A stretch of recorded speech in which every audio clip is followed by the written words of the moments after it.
Bonjour à tous, j'espère que vous allez bien. Aujourd'hui, on va faire un petit dessert à la va-vite dans la friteuse sans huile.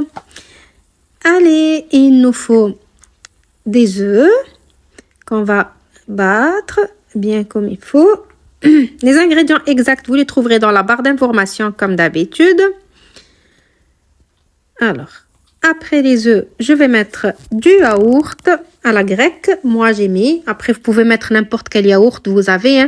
Moi, ici, c'est du yaourt nature. Si vous voulez mettre un yaourt au goût que vous voulez, ben, c'est normal. Vous pouvez le mettre.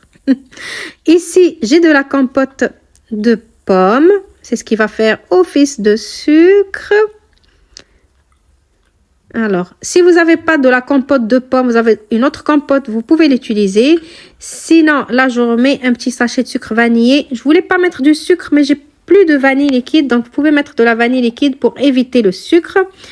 Je parlais de la compote. Si vous n'avez pas de compote et que vous avez des pommes, par exemple, vous pouvez éplucher les pommes, les couper, les mixer avec tout ce mélange d'œufs, de yaourt et tout ça, et après mettre dans les ramequins comme moi.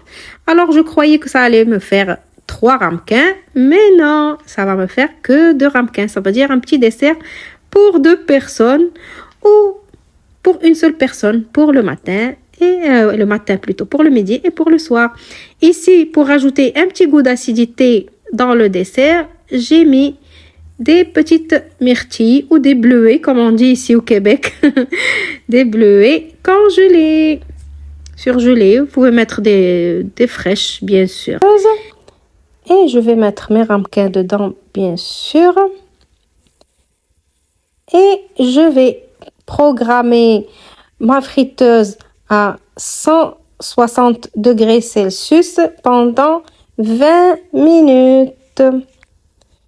Après les 20 minutes, ça y est, ils sont cuits, ils sont comme ça. Alors là, franchement, ils sont encore très chauds. Mais comme vous le savez que je dois faire le montage de ma vidéo, je dois finir ma vidéo et tout.